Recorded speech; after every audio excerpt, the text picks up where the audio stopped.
Hi, everyone, and welcome to the Super Feeler podcast. My name is Laurie, and I am super excited today to be joined by Heather, Kat, and Shane, who are going to be joining me as we talk about symptom number 2 of borderline personality disorder, a pattern of unstable, intense interpersonal relationships characterized by alternating between extremes of idealization and devaluation, which is a blast. We're thrilled about this topic. Before we get started, just for all of you who aren't watching the video episode, I'm thinking maybe it's best if we introduce each other or ourselves just briefly so you know whose voices are whose.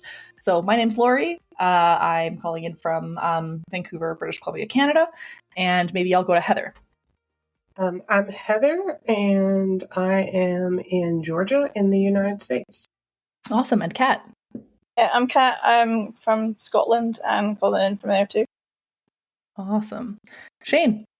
Hi, Shane. My pronouns are he, him. I'm calling in from Northern Virginia, just outside of DC. Awesome. Thanks, Shane. And thanks for the pronoun reminder. The rest of our pronouns are she, her, I believe. Is that right, everyone? They, them. Yes. Yes. Oh, they, them. Oh my God. I'm so sorry, Kat. Okay. Heather and I, she, her, Kat, they, them, Shane, he, him. Excellent. This is why we need to have these conversations, because I didn't even realize that. Okay. Awesome. So we're going to talk about a pattern of unstable interpersonal relationships. Yay. Heather just sighed. I don't know if you could hear Heather sigh. I feel like we all kind of are feeling that. So maybe just like quickly, we might talk about a couple of things, and I just want to like make sure that we are clear about what those mean, just in case. Sometimes we throw around language that like people might not necessarily know. So first thing that I can think of is idealization and devaluation is like thinking somebody is like the greatest human being on earth and then suddenly thinking that they're like the scum of the earth and kind of bumping between those two things. Favorite person is something that is like kind of, correct me if I'm wrong, guys. In my head, it's kind of like a person that you're like obsessed with. They can do no wrong. They're like the person that is your most amazing human being and you're obsessed with them. And it's often not a positive obsession, but it's a very, at least for me, a very addictive obsession. It's kind of like if they think you're okay, everything is okay. Sorry. That's a good point. Thanks for adding that.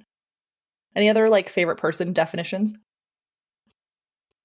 I don't think I can really speak on this because I feel like I haven't done a lot of work in this area and don't know if I've really ever had like a favorite person.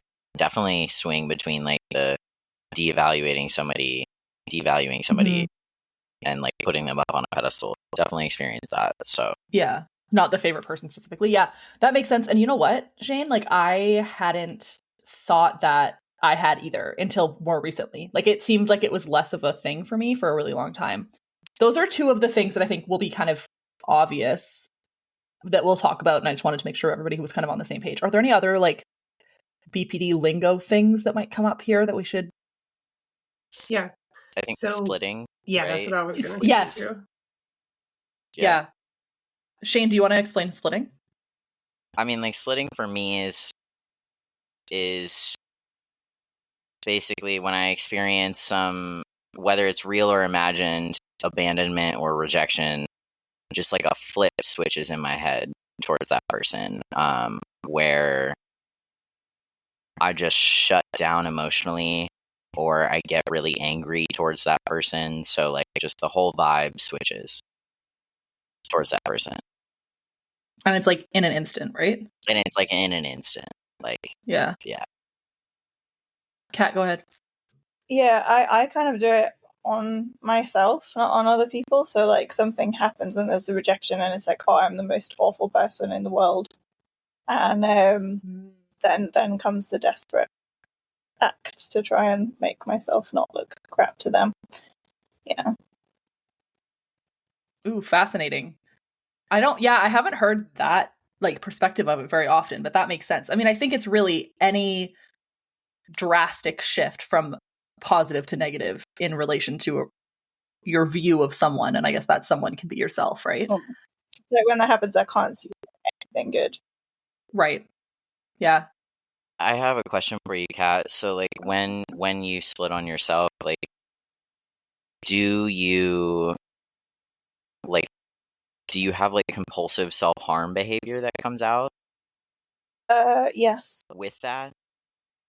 Yeah. The complication to Interesting. that is the dissociative CPTSD and how partsy that might be. Mm, But yes, I do. Interesting, because I think I do the same thing. So not only do I split with other people, I also split on myself. right. So Yeah, you just that's hate yourself fun. so much. Yeah. Yeah. Heather, how does splitting kind of show up for you? Is that kind of a fair description? Oh yeah, I definitely split on myself more than anyone. But splitting is something I do so often that I'm really working on in DBT therapy. But yeah, it's when you deal with black and white thinking, it's just the splitting is the switching back and forth between those real quick. There's no middle. Does it ever stop? Not really. It's really one or the other. Like that's that, Yeah. the trying to find the dialectics is incredibly difficult. It's getting better for me, but I have a really good therapist. I'm lucky. Like, how are they working on that with you to help you get better on that front? Attachment wounds mainly. Looking at kind of attachment wounds and different triggered parts and like trying to kind of heal them at source so that then it doesn't get triggered anymore is the idea, or as much, or I deal with it better. So attachment wins, meaning like attachment wounds. Like, what does that mean for you? Oh, wounds. Okay. Yeah. Sorry. No. So like from I was premature, so I was in like one of those little incubators in a room, and it was back when they didn't let anyone go in and touch you. Mm-hmm. So that was probably the start of it, and then lots of kind of abuse in my childhood. So yeah, that just kind of existential aloneness is a lot of it, I think. Interesting. Well, I'm glad that you're feeling like it's getting a little bit better for you in that sense, because I find splitting to be one of those symptoms that I can't control. Like, I mean, I try. It's so funny. We're kind of going on like we started with just definitions of concepts, and here we are like going into the depth of it, but whatever, fuck it. So splitting for me, looks a lot like you were the greatest and now you're like literally the worst, and there's nothing in between, which is the opposite of dialectics and opposite of wise mind. And I'm really struggling with this in so many ways. And I think I struggle with it most in not romantic relationships. I don't know if I've ever really struggled with, well, I guess I probably have, but like, obviously, like now I have a pretty stable romantic relationship, so it's a little bit different. But in friendships and like in work circumstances, I have a really hard time seeing the gray between like, I love you and I hate you. And I really hate myself for it because I get stuck in this pattern, and it's like somebody can do nothing right ever.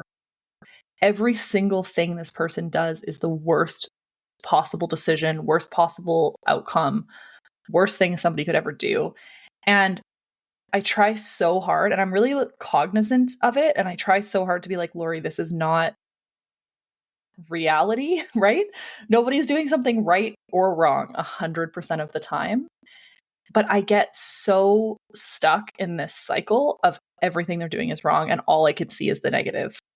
And it just like eats at me because I know that they don't deserve that, but I have such a hard time pulling myself out of that hole. Even when I'm like literally doing everything I can to try and be like, see the positive, like it's not black and white. Everybody messes up. Everybody is good. Everybody is bad at the same time. And I'm just finding like it's more of a struggle for me in the last few years than it has been ever.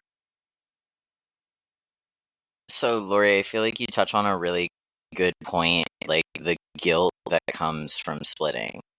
is so tremendous. Because for me, like, the way that I feel about, like, towards this person, that's such an intense switch. It almost feels like it penetrates, like, every cell in my body, Yes. you know? And that's so hard to just, I mean, it's so hard to control.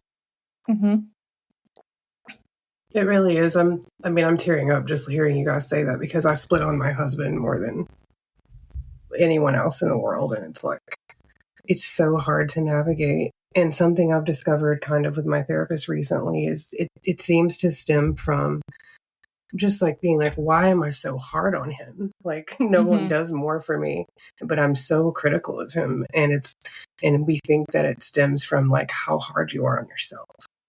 Like, because I've been trying to figure out why I'm so judgy. Like, I'm so fucking judgy.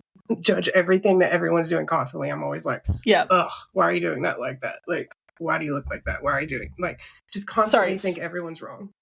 Side note, this is just so funny and topical. Yesterday I was at a BPD walk, and they had like those sandwich board signs that you can put on yourself to like have these positive messages, and the only one they had left was no judgment, and they tried to hand it to me, and I said, no, sorry. I was like, I actually can't wear that. That would be unfair. That's hilarious. That's So I was like, no, I literally, like, please get that away from me. Anyway, sorry, Heather. I just had to share that. I love that, because now I'm laughing instead of crying. I don't remember really where I was at, other than just that, like, it's just constantly splitting on the people I care about. Like, I don't split on people who don't matter to me. True. It's just, you really do what feel you said it about in every cell, like what Shane said. It's like the switch is full. It's completely taken over. Yeah, Shane, when you said in every cell, I was like, oh, fuck. Because it's so true. And I just desperately want it to not be like that.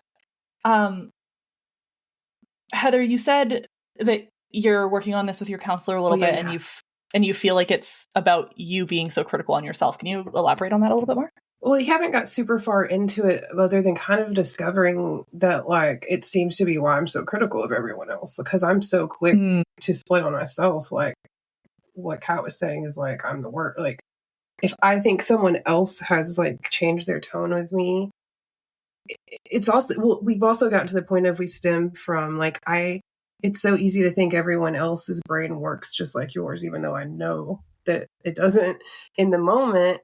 If someone is like changed their vibe towards me, I'm like, oh, they hate me now because they've split on me. In my mind, like, I'm not thinking of that actively, but I'm like reacting to that. And really, they're just a normal person who doesn't have extreme emotions, who like side, and they already forgot what they side about. And I'm like, you planned my murder. But not everyone's like that. Yeah. Isn't that wild that not everybody's like that, though? Yeah, it really is. You're like, what the fuck's that like? I don't understand. I find that really hard when it's like a new friend or a new coworker or something, and I'm like, other people are like, oh, there's like this new shiny object in my life that I like, and I'm like, but I was the new shiny object, and I have such a hard time being like, just because there's a new shiny object doesn't mean that I am an object that is now like a like literal shit that they're gonna bury in the earth. Because not everybody presumably thinks that way. But oftentimes, for me, and I think for a lot of people, you see this new shiny object, this new friend, this new activity, this new whatever it is, and you're like, oh, this is the greatest thing that's ever happened. And so you assume that if you're no longer that new shiny thing, that everybody hates you. And that is just, that's hard to figure out. I feel like I experienced something like this at one of my recent jobs. You know, because I struggle with that feeling of being kind of an outcast. You know, being queer, trans, like, I've felt that way my whole life. So yeah, when I'm in a situation and I'm not that new shiny object anymore, like, that feeling of being an outcast comes up so much, and that affects my ability to interact with people and like have stable, healthy relationships, you know. And in your work context, like, do your job, probably. And do my job, exactly. Kat, how about you? How does this show up for you? Do you have this kind of splitting on other people, or is it always just yourself?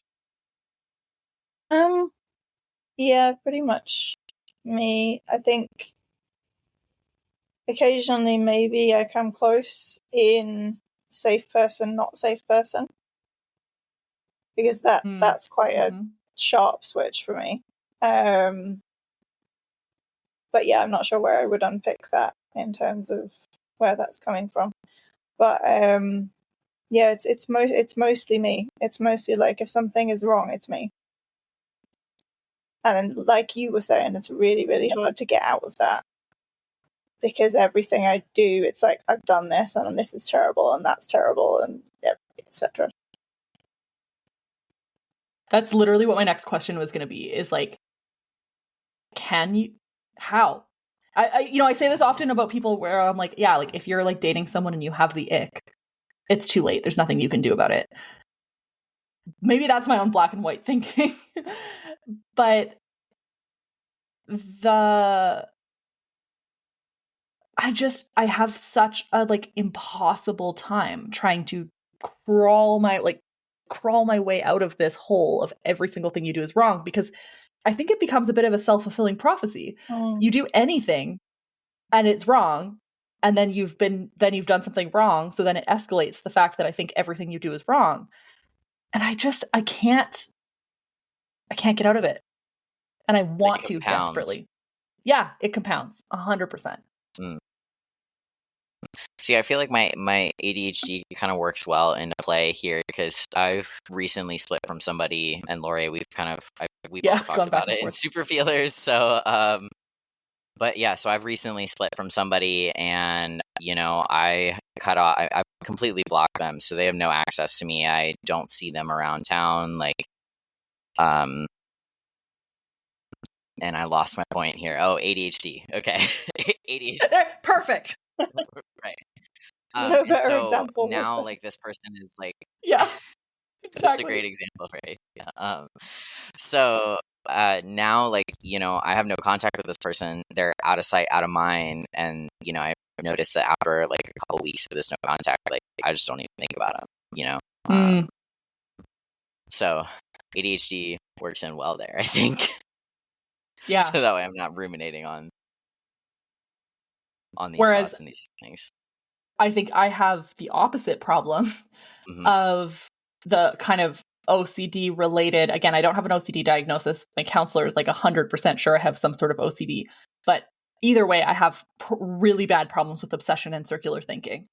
So where you're able to kind of be like, it's not like out of sight, out of mind, I'm like, it just escalates and escalates and escalates and escalates and escalates, and it never ends. And so the rumination becomes just like horrific. And then I hate myself. And then you get into that cycle of I hate myself because why am I so hard on people? And why am I so mean? I'm clearly a horrible person. And then you just go back in the circle. Heather, what is... Sorry, go ahead. Oh, no. Shane, go ahead. Oh, I was going to say, I feel like it's just exhausting. Like, BPD is going through, like, having BPD is like an experience of going through these cycles that are just endless. It feels like, and you have to work so hard to not totally let your toxic traits come out, Yeah. I have this theory that people with BPD are like way more caffeinated than the average person. True fact. And I remember sitting in dialectical behavior therapy skills groups for the first time, like 10 years ago, and looking around and going, every single fucking person here has like 2 Red Bulls, a venti coffee, have left during the break to go get another coffee. I literally remember thinking, I want to do research on how fucking caffeinated we are, because I think that it's because it's so exhausting to have a brain like this and to feel everything so much more. I mean, there are days where I'm so emotionally exhausted that I think I'm going to collapse. And I have literally collapsed from being emotionally exhausted. Yeah, I've thrown up from being so emotional before. Yeah. People don't do How that. is it? No, that's not normal. Normal for us, but not like normal in the grand scheme of things. You shouldn't fall to the floor. I mean, and again, it might be different if, you know, you watch in movies or something and somebody's at a hospital and they find out their child died and they fall to the floor in grief. Fair. I do that when I break my favorite cup. Literally. Oh, I'm like, I've been there. that's what I mean. It's like, this is not a fucking like regular amount of like complete exhaustion that my body fails me when I like stubbed my toe once and then dropped something in, and I was like, nope, guess life is over. Anyways, Heather, I'm curious your thoughts on the just more thoughts on the splitting thing and getting stuck in that cycle, and what, because you said you split on your husband. Mm-hmm. Fuck, does that even work? How do you I'm exhausted. How do you get out of that? Because it's such a cycle, because that feels so tiring. I'm constantly like fighting my way out of those trenches, like, because he's great and he's so supportive, and he's like listening to an audiobook that's called like How to Love Someone with BPD, and like just like he's so great, but he'll like not do the dishes for 2 days, and I'm like, he's never loved me a fucking day in his life. It's like, what are you talking about, bitch? Like, I have to have talks with myself that are just like, what are you? You're making this whole life up. Just because I like the split is so intense that you're like, this is the worst person I've ever been around, because one little minor mishap, and that is exhausting, because you have to. First of all, you sit in that sometimes without even realizing you're doing it, and that's tiresome. And it's overwhelming, and then you have to fight your way out of it and remind yourself of your skills or just like the positive things about that person, and then you kind of split back the other way and you're idolizing the person again, and that's tiresome. It's like I really go back and forth with having my husband on an FP level, favorite person level, and that's exhausting, because that's when those things come into play where like he sighs at me or gets like annoyed like you do if you live with someone, and I'm split on myself or him immediately. Mm-hmm. It's like, I just want to chill. Fucking normal. Chill. Shane, did you have something to add there? I had a question for the group. If anybody else kind of experiences this, I recently had a conflict with one of my close friends, one of my best friends, like somebody who's a ride or die homie. And, you know, they weren't speaking to me. You know, I was very direct with them, and I kind of called them out for some patterns of behavior that I've seen in the past. And so we didn't speak for a week. We're speaking now, but, you know, that whole week, I'm so worried about this relationship that it also affected my other relationships. Like, nobody felt safe. I felt like I couldn't trust anybody. I felt like I couldn't talk to anybody, you know, because I had my best friend who I couldn't really talk to. Does anybody else experience that? Kind of. I think I experience that less often with my friend. I don't get in a lot of fight with my friends, and then when I do, it's like, it's done forever. Which sucks, because that means I abandon people, which is my worst fear. But with it does kind of, like, I can see where you're coming from in the way I do that with other close people that I split on. It kind of sounds like a favorite person. When you everything that your wellness is dependent on your relationship with them. Is that what you meant, Heather? Yeah. Kat, go ahead. Sorry. Yeah, no, I'm just kind of thinking about it. I think sort of, yes, but it depends who it is, and also it comes with the splitting on me. So I'm thinking of like the biggest example that's been kind of vaguely recent, and yeah, it did affect everything, to the point that I couldn't really function. Yeah, but that was a lot of that was how I was talking to myself at the time. Do you guys do like, this sucks to admit, but like punishing behavior? A lot of times like I when don't you're go mad at through someone? with it, but I'll split on my husband in my head, and he'll like make me mad, and I'm like, oh, I'm not speaking to him for the rest of this entire day, and it'll last like 2 hours, and I'll be like, I love you, but in my head, like I'm so quick to be like, oh yeah, you want to be mad at me? Watch this, and that's 100%. so. I don't want to be like that. It's icky. Yeah, I totally. I feel like I definitely have instances where I'm like, oh, you're gonna do this to me, well, I'm gonna throw it right back, and I'm gonna throw it 10 times harder. Like I'll unleash the BPD. Right. I have It passive gets aggressive kind of fantasies. I'm not gonna scary, lie. honestly. Like, Yeah, I love that passive aggressive That's great. fantasy. truly. That's great. That's gold. I'm writing that one down. Yeah. Right? I have a very potentially like funny anecdote for this, in that I had a favorite person, and for those of you who are on Patreon, you know that and in the Super Feelers Club, know that I like completely fell in love with someone who's not good, and who knows if it was reciprocal or not. I have thoughts both directions, and my husband knew, and that was not great, obviously. Although I did tell him, like he knew because I told him. And we were supposed to go to LA. We were going on a cruise. It was like a repositioning cheap cruise. And I had, what did I say? I can't remember exactly what happened, but basically I remember driving with my husband, and I gave him the silent treatment because I was so mad at him about a conversation that we were having about this favorite person. Because I think that I had said, like, are you jealous of the fact that I still talk to this favorite person?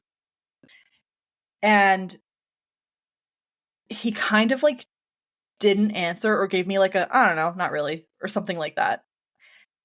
And I remember going, you're lying to me. And then I gave him the silent treatment, and I said, I think we need to cancel our vacation. And it was like 2 days before our vacation. And so we sat in silence for this drive. And then finally he just looked at me and said, sorry, just to clarify, are you mad at me because I'm jealous, or because I'm not jealous enough? And I just said, Good question. both. And he just goes, great. Yeah, sometimes it's black It's just like, and white.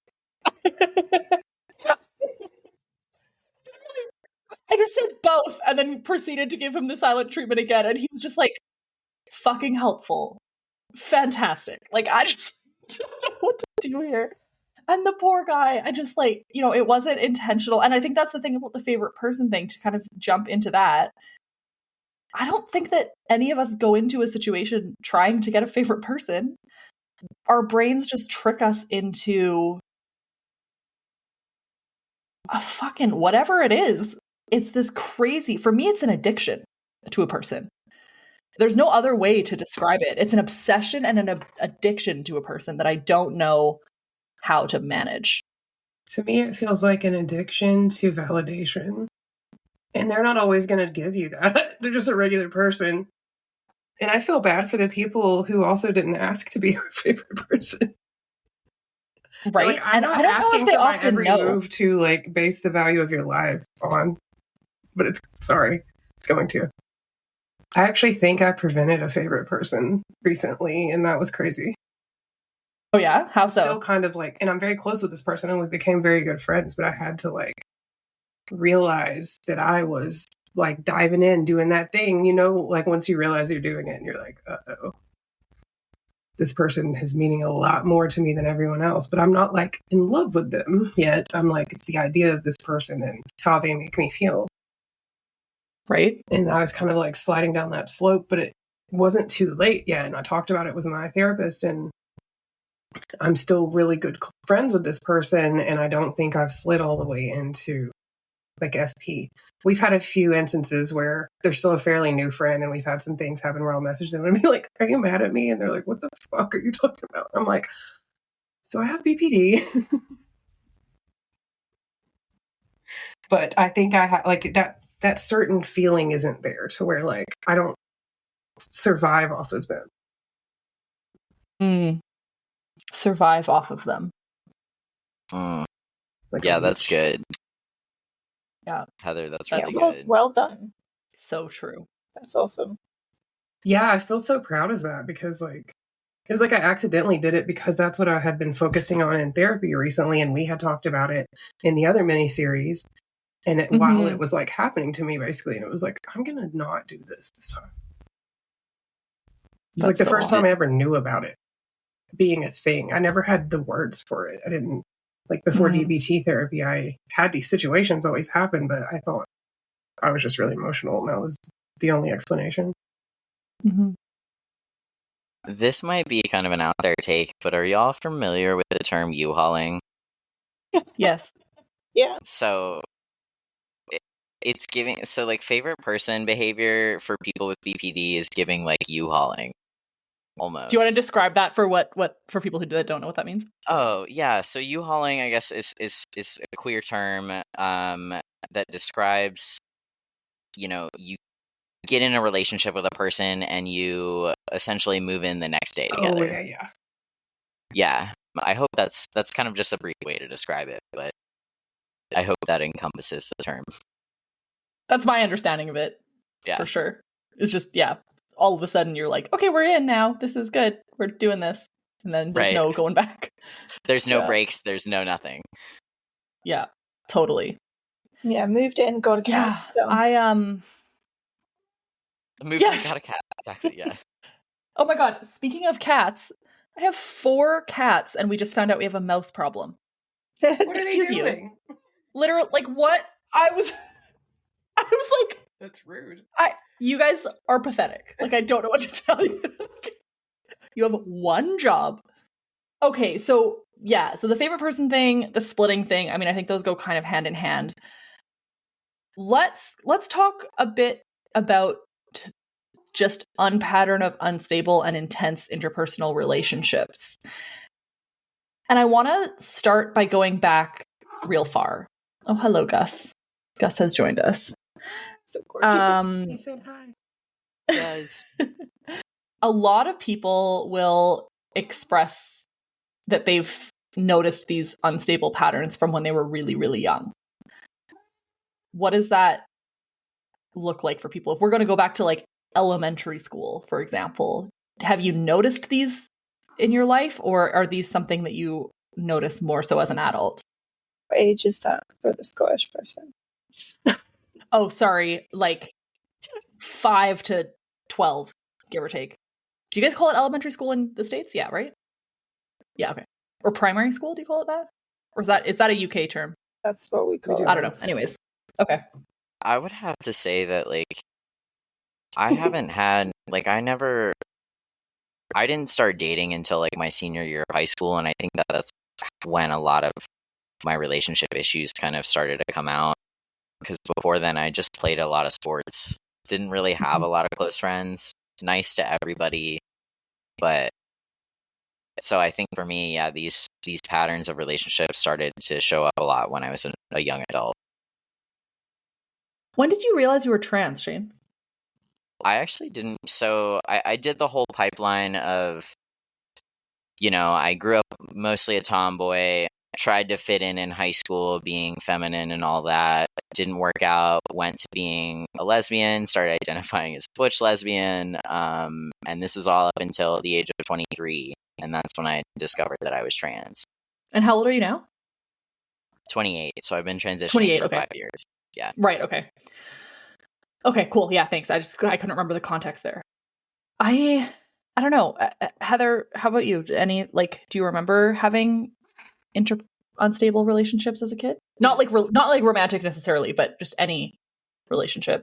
Yeah, I feel like I was kind of taught that. So this is my diagnosis, but my mom definitely has BPD and has never been to therapy a day in her life and refuses to even consider it.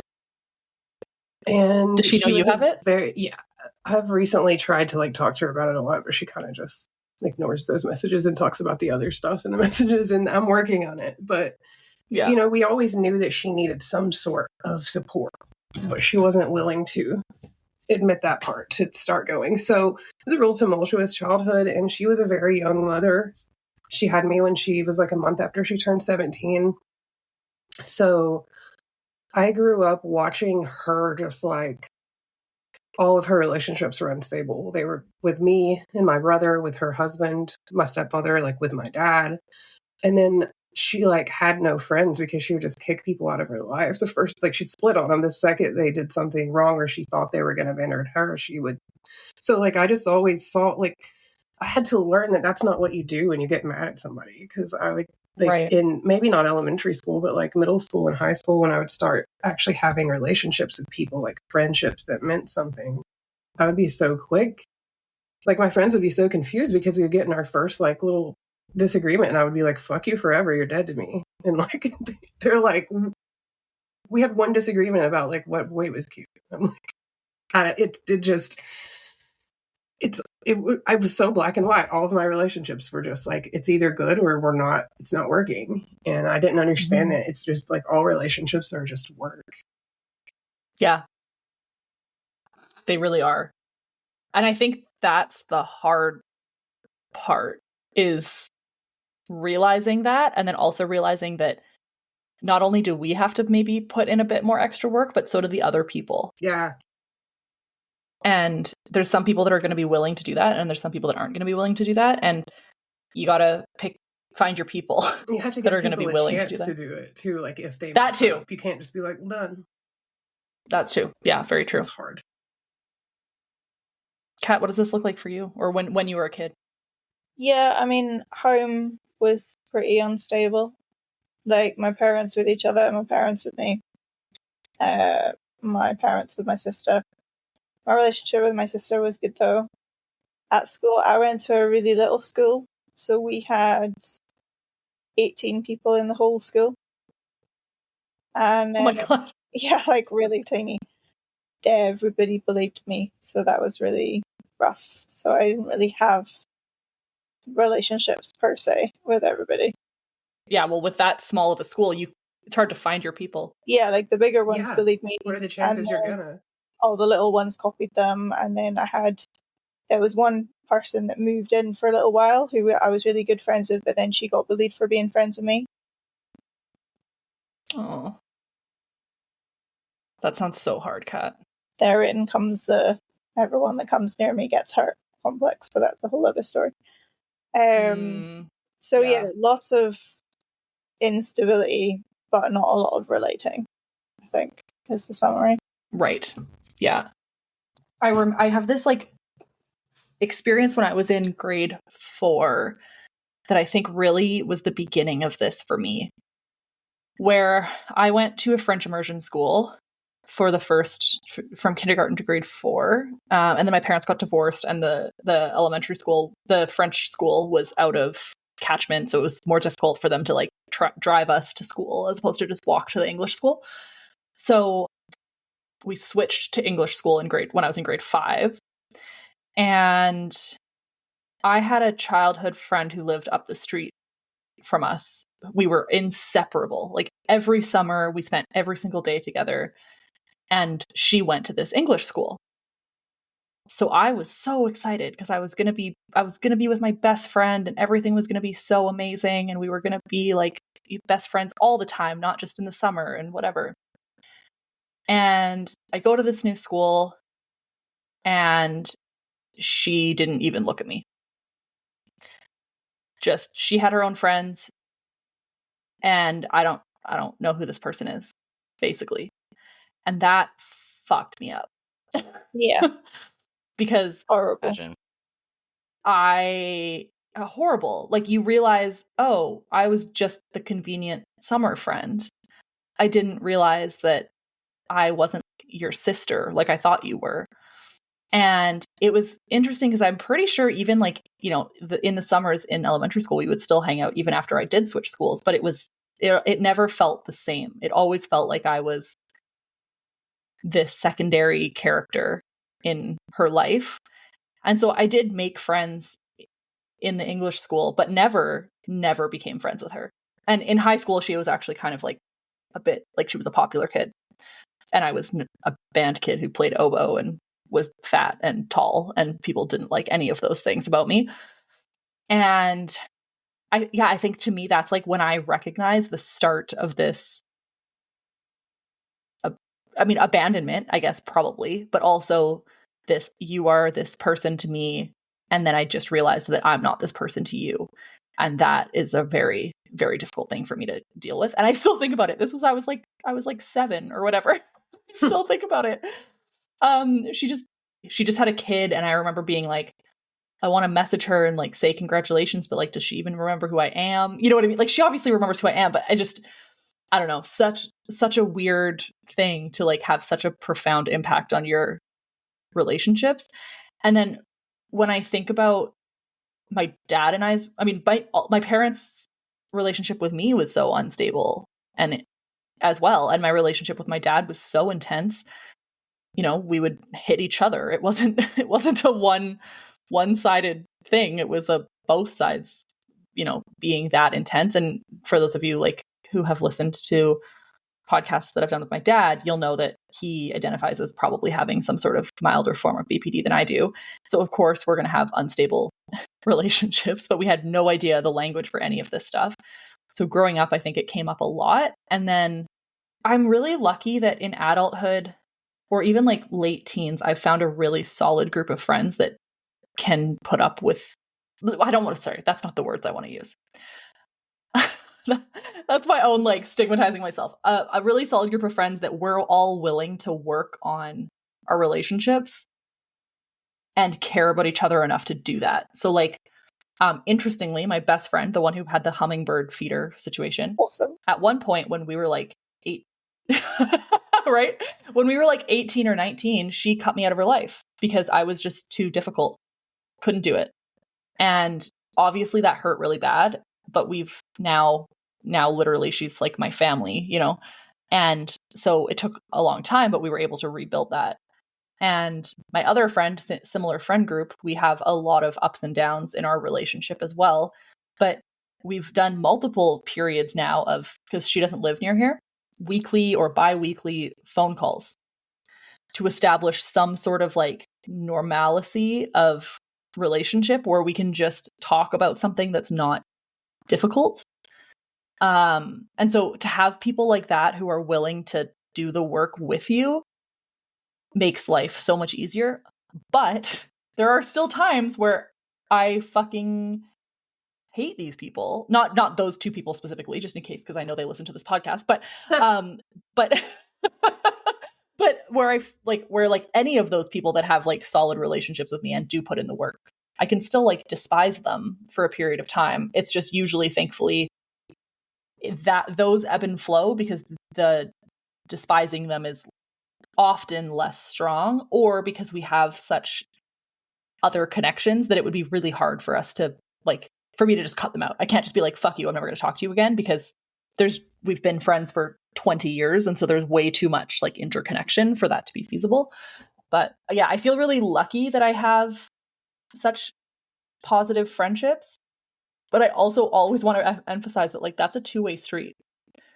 Like, I put in a lot of effort, they put in a lot of effort, and we apologize to each other and we admit when we've done something wrong, and we give each other space when we need it, and then also try and make sure that we're like making intentional time for connection when we also need it.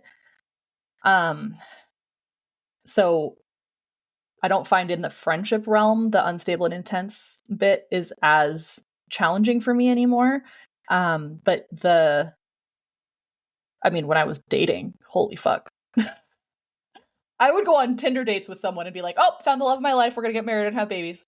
And like, we hadn't even met yet. Or like, we'd met for like 5 It'd be like 5 minutes in and I'm texting my friends like, okay, so here's the one. And then I never just saw him again, Any thoughts on the like friendships into adulthood situation? I find that I do a lot of, I have the close friends like you're talking about that we've worked on our relationships over the years and they're stuck with me. We're forever now. But with acquaintances, like I have a very social life and I meet a lot of new people. And I find that like I'm very outspoken and impulsive with my mouth. So I find myself in a lot of situations where like I just really don't like people or they don't like me, and I'm very like upfront about it. I'm like, I don't fucking like that you said that, or I'll be like, that was racist. I don't fuck with you, and like just so cool. Like those kind of relationships, I feel like I'm constantly in some kind of like battle, or I don't know what else to call it because that's what it feels like. But I do get into it with people a lot, and I know people definitely describe me as dramatic. Oh, I'm so fucking dramatic. So dramatic. But that's but whatever, right? I think for me that's what I've had to come to terms with is not everybody's going to like me and I'm not going to like everyone, and that's okay. And I know for a fact I am a lot. I am loud, obnoxious, emotional, opinionated, talkative, all of these things. And so if I'm going to go into a social situation, I'm going to be all of those things. Yep. And if you don't like it, that's fucking fine. Yeah, like you have to do enough work to even be here. I'm not gonna be fucking fake too. Yeah, that's it. That's it. Exactly. Where it gets a little bit more difficult in like work situations or like family situations where you're going into like your in-laws family or something, and you're like, oh, I can't just like be like, hey, you're a fucking cunt. Yeah, I could talk about that for hours. Yeah. Yeah, because your in-laws have some very differing views than you do. So that's much more difficult. Yeah. Shane, I think you were going to say something, maybe? Yeah, I guess I kind of wanted to add, like, so, like, Heather, I feel like, I didn't really touch about what I saw from my parents and their unstable relationships. Like, I'm pretty positive that my mom has BPD as well. I didn't really spend a lot of time with my dad because my parents separated when I was pretty young. But like with my mom, I mean, I just saw a rotating door of friends and family, in and out. And I think that I knew that that was wrong. And so that has led to me staying longer in relationships than I maybe should have. Because I'm like, I can't just leave this person, And I find myself like now as an adult, my current therapist and I, we've been doing EMDR therapy, but we've been talking about me seeing a DBT therapist because my social support system is pretty much non-existent, I spend a lot of time alone, which is good because I think it's comfortable, for me to, I think it's good for me to be spending this time alone because I'm like learning how to regulate my emotions on my own and just like be comfortable with life. I experience a lot of that chronic emptiness and just like wanting to not exist a lot. So I've been like learning how to deal with that. But my therapist and I have been talking about me actually seeing a DBT therapist so I can work on these like interpersonal skills with people. Because I feel like I mostly either just like have acquaintances or my friends all live in Oregon. So right. It's all long distance stuff. Yeah. Yeah. And I think that happens a lot from the people that I know with BPD is you oftentimes, like shockingly, kind of black and white in that you either have tons of social relationships for a variety of reasons, or you're kind of like either intentionally or unintentionally avoiding those relationships so that you don't have those ups and downs. And I'm not saying that you're avoiding them, Shane, but I often find that it's polarized in that there's incredibly like super, super social people with tons of friends. And then there's like people that are more isolated. And I think there's weird beauty in finding the middle. It's beauty in finding the middle. And I've noticed that like I have to find both ends of the extremes before I can find that gray. And so now I think that I'm on the other end of the spectrum because I used to be in college. I was a very social person. I had a lot of friends, knew a lot of people. Like, if you needed anything, you did a lot of sports too, right? I did a lot of sports too. Yeah, that would bring a lot of people into your life. Yeah, so I mean, I was that person in college where, like, if you needed something, needed help or support, or whether it was drugs or whatever the fuck it was, like, I could get it for you because I knew that many people, and was cool with that many people. And so now I'm on this opposite end of the spectrum. So hopefully, gray is coming. It's coming. I'm sure it's coming. Or that middle. And I love what you said about being, in some ways, well, sorry, in some ways okay with the more isolated part now. Not isolated isn't the right word. I don't think that's the word you used, but being alone more because you're able to find out how to regulate on your own.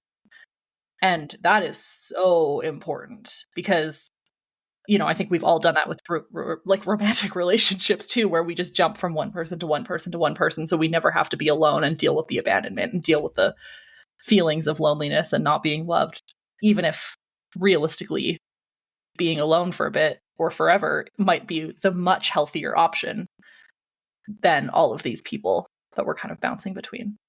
Heather, you have an interesting life. um, so you and your husband are swingers.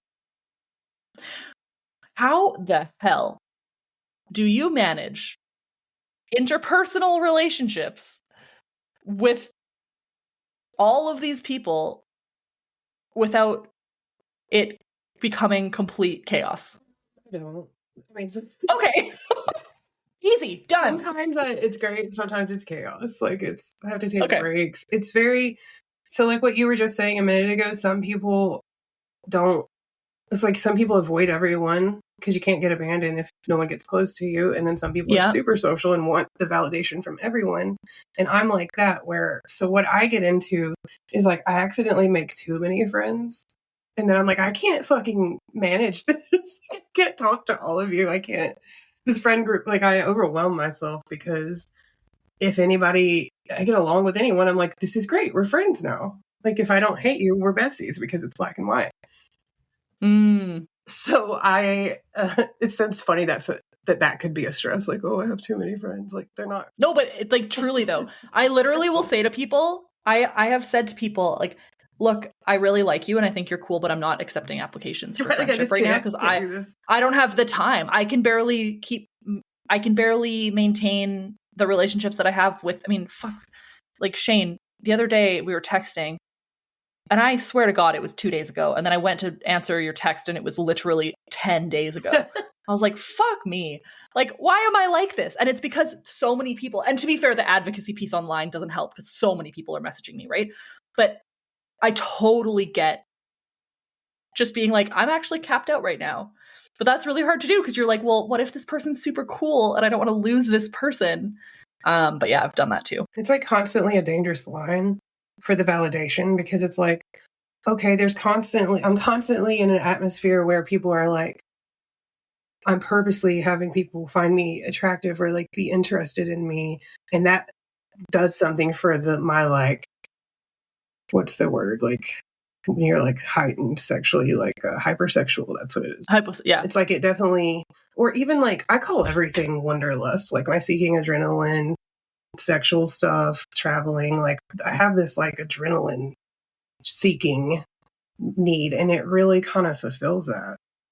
It keeps me from having to like constantly be going and do stuff like spending money traveling or things that I don't have time for. It's like I'm doing this like interesting thing that's exciting and I can not do it at any time or I can go out and find like events. Like it's just like a community. It's a whole, before I found super feelers, like that was the only community I've ever been a part of really. Like it's not just sex. Like that is obviously what it's based around, but it's really just like a community of open-minded people. Totally. And we have the swinger events are always themed. So it's like Halloween all the fucking time. So of course I love that.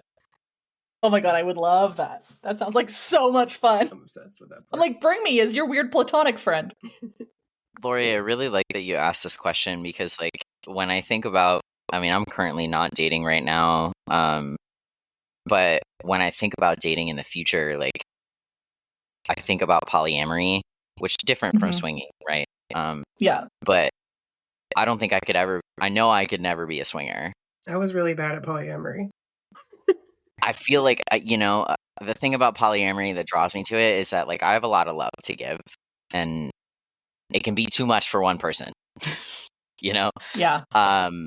And, I have somebody in my life that I really care deeply about. And quite frankly, like I am obsessed over. I find them like I call them my soulmate, which I never thought I would ever have one. But when I think about trying to navigate polyamory with BPD, I'm like, oh, that's just I don't think that's possible. Like, I just don't think it's possible for me. It seems so difficult. Yeah. And it's like okay, I had that same sentiment going into it. It was like, okay, it's really hard for one person to manage a relationship with me, but it's like I forgot that it's also hard for me to manage even one relationship. 10 relationships. Yeah, I was gonna say I was in a poly quad, and it was like everyone became my FP, so I was like just fucking psychotic all the time. It was like going in a circle of being like invalidated and validated constantly. It was like, I can't do this. Just can't do it. Went crazy. I love it in theory, but I didn't survive it.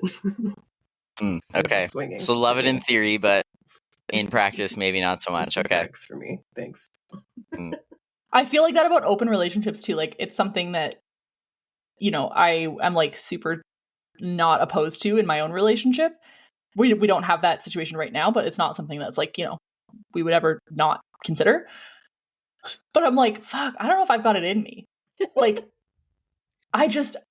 I loved dating and like sleeping with random people and having a lot of fun and getting to know all these random people and getting all this attention. But I was in like not well on so many levels.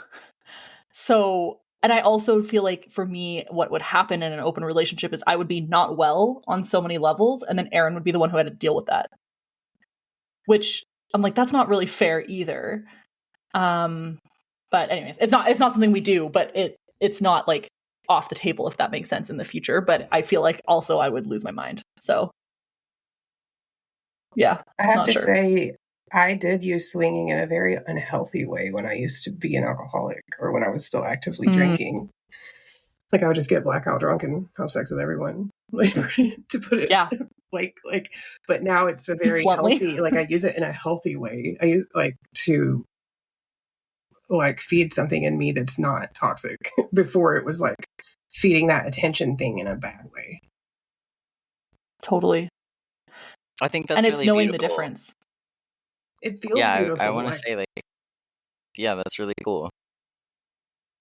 So, Kat, on what side of this, if we're kind of black and whiting this, even in this conversation of overly social versus not as social, where do you kind of land on this spectrum? Not social.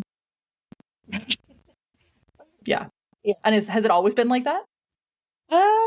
Yeah, pretty much. I think that's probably where my like ADHD side comes in. Like, I was always hyperfixating on some kind of geeky thing that obviously no one thought was cool, and then getting bullied and stuff. And then I'm sure it was super cool. Like at uni, I was the one in the kitchen at 3 a.m. to avoid everyone and like hiding in my room, like listening to see if there were people outside, all that kind of stuff. It got quite agoraphobic at some points, but yeah, and then few relationships, but a lot of abusive relationships, and then like a 10-year relationship that became a marriage that was very toxic as well. And now I'm just like, no. So like, I have special people, and like in some cases there's been conversations of like, let's not change anything but spend lots of time together, and that'll be lovely. And it is lovely, and that's probably the level that I can handle, I think, because it's like I really want that sort of come home, sit on the sofa together, kind of cook together kind of thing, but I don't think I believe in it as a possible thing. For yourself? For yourself. Yeah. That's a safety thing, though. It's like I definitely believe in it existing, but I don't feel safe enough to trust it, if that makes sense.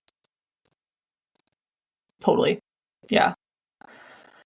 And like, I definitely would. Kat, how old are you again? I can never remember. 39. 39. And so, Shane, you're 28. I'm 31. Heather, how old are you? 37. 30. Okay, cool.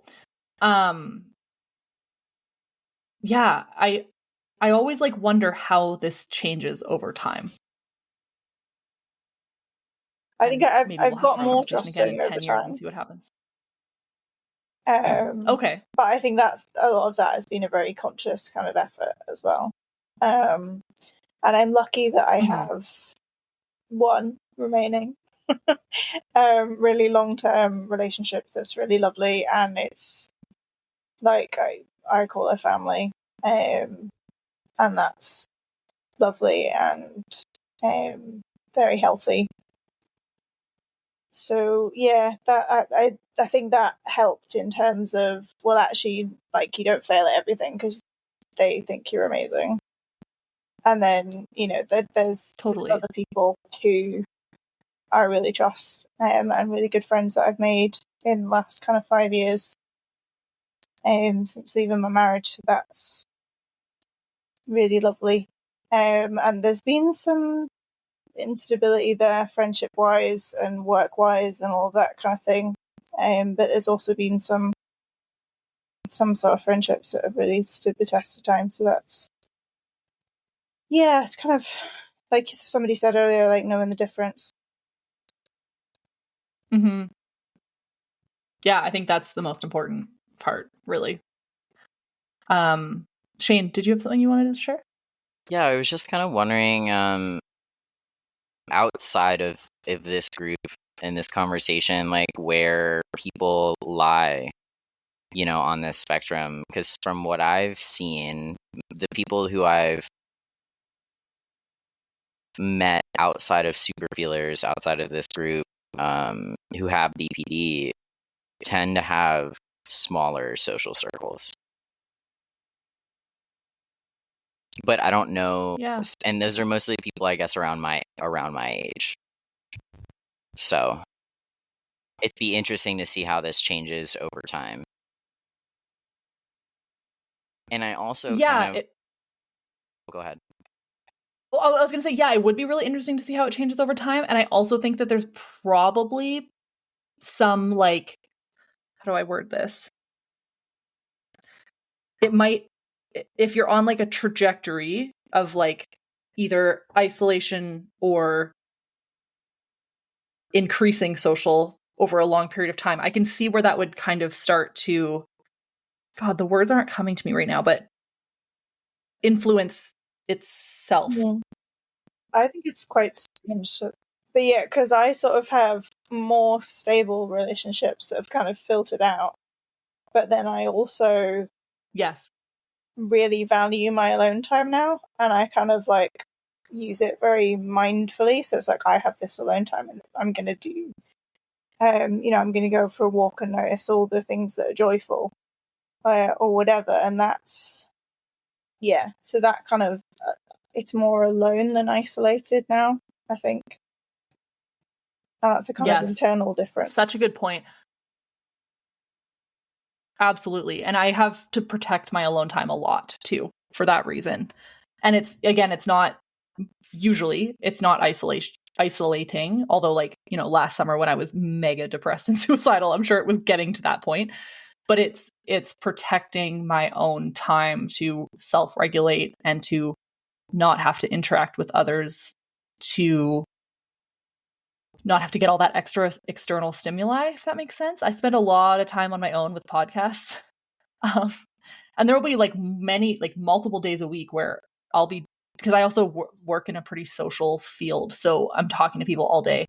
And at the end of the day, I just go to Erin like, hey, I'm going to do my own thing. Thanks. There are no words left. If you make dinner, great, I'll eat it. Yeah, I don't have it in me. I'm sorry. And thankfully he's kind of the same. Like he doesn't need that, which is good. But yeah, I can see where it could kind of perpetuate on itself, right? If you spend more time with people, you're going to get to know more people, and then you're going to have more people you want to spend time with. Whereas if you spend less time, so I don't know, Shane, long story short, I don't know what the answer is, but it's interesting.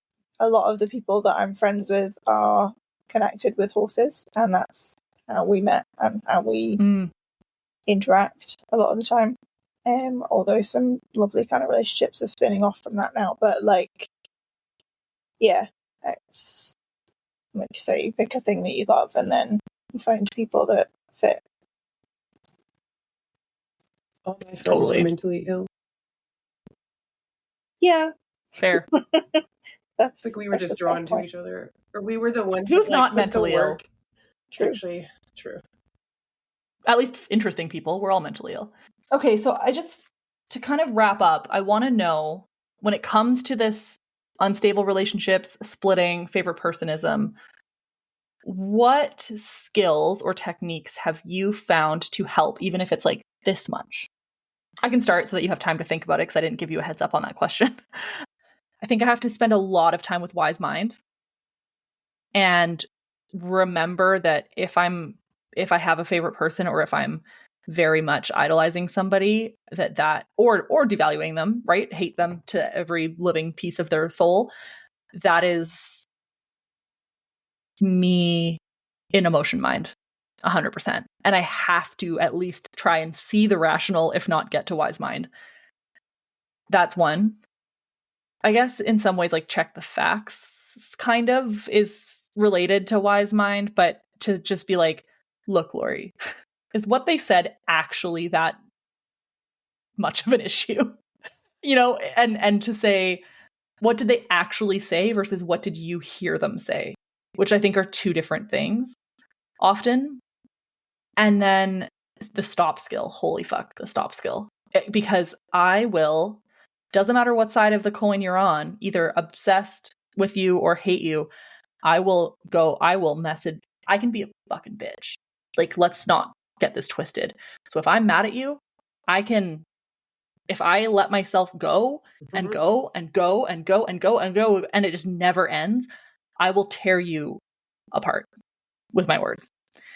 And I am not proud of that, but I have to use the stop skill. So I will often block people, even just for like an hour, so that I can't see them come back in. Because especially if they're people with BPD as well, I will, or any like kind of mental health issues that they're not necessarily like using skills either, then they message me and then I'm like, I have to respond. I can't let them be the last word. And then it just gets worse and worse and worse. So stop skills huge in that respect. Stop skills also huge for me in the sense of not wanting to text my favorite person 24 hours a day and be like, hi, oh my God, how's it going? Hi, are you mad at me? Hi, I thought of this thing, because I will think about them constantly. So I have to be able to use the stop skill to not be a complete obsessed, ridiculous person and then start worrying that they're going to hate me because I'm so obsessed with them and then it just gets worse and worse and worse. Those are my skills. Stop, Wise Mind, check the facts, I think are my top three. And I'm not saying I'm good at using them in these circumstances, but those are the ones I try and use. Kat, how about you? I think mindfulness, both in the form of like a regular mindfulness practice and also gratitude practice, and just making sure that I'm trying to focus on the joy, focus on the gratitude. And then also check the facts, and a spin-off of check the facts, which is I have a list of who I matter to, that is really helpful with check the facts. Like when I'm there going, oh, everyone hates me, I fail at everything, and I have that list there and it's in my crisis kit. And then also tip in the form of ice packs is really helpful. When someone said something where I'm like, they completely don't understand me. In fact, that may be the only way that I spit on people. So they will never understand me again. Like I've messed it up, all of that kind of stuff. Tip is really handy. Yeah, that's totally for this one. Yeah, those are good ones. Shane, how about you? I would have to say, so again, like just to remind people, I haven't done a lot of specific DBT therapy, but to kind of piggyback off of y'all, I think I've used check the facts a lot. Because I know I don't always, I live in that emotional mind a lot. So checking the facts helps me kind of get out of that. Gratitude practice has been really helpful. And also I really value communication. So I like to have really strong communication, like with my relationships. In fact, like I kind of tell people right now, like if we're going to be friends, like I give them the heads up, like communication is my number one. So value in relationships. So But also I know that doesn't always work out for me, because I have a lot of intense relationships. And, I think when you have two intense people within a relationship, that communication can be intense and triggering in maybe the wrong way. So, but I think that's where I'm at so far. But. Awesome. Thanks, Shane. Heather, how about you? So all of the things that you've already said. And then also, I feel like everything in my life always comes back to radical acceptance. Hell yeah. Because that's where my thoughts always go wrong. Like when I'm not using radical acceptance, I'm constantly like, why is this happening to me? This is like a spiral. And so, and my husband doesn't even really know that this is radical acceptance, but he is like my radical acceptance reminder, because he's constantly in my ear when someone's upsetting me, being like, if they don't like you, that's okay. If they're annoyed with you, that's okay. That's normal. Like that. Like he's always reminding me that like life goes on, like just like that's okay, instead of me having to be like, why? And so I think radical acceptance is a big one with anything ever going wrong. And then this isn't a DBT skill, but I would say it's a skill. And I don't really know what it is, but I have a good friend who is a therapist, and he won't give me therapy because it's like against the rules or whatever, but he helps me a lot in life in ways that he can, or like tells me skills and stuff. And he sent me this list after he found out I had BPD and I was in crisis mode one time, because he's always been my friend that I like talk to when I'm in crisis mode, way before he became a therapist. Like he was meant for this. But it's like this list, and I can send you a picture of it if you want to like put it with the episode or whatever. But it's like this list of basically, I don't know where he got it from. Maybe it's like from a book or he came up with it. So I'm unsure about that. I'll ask him. But it's like a list of what like our brain basically goes through.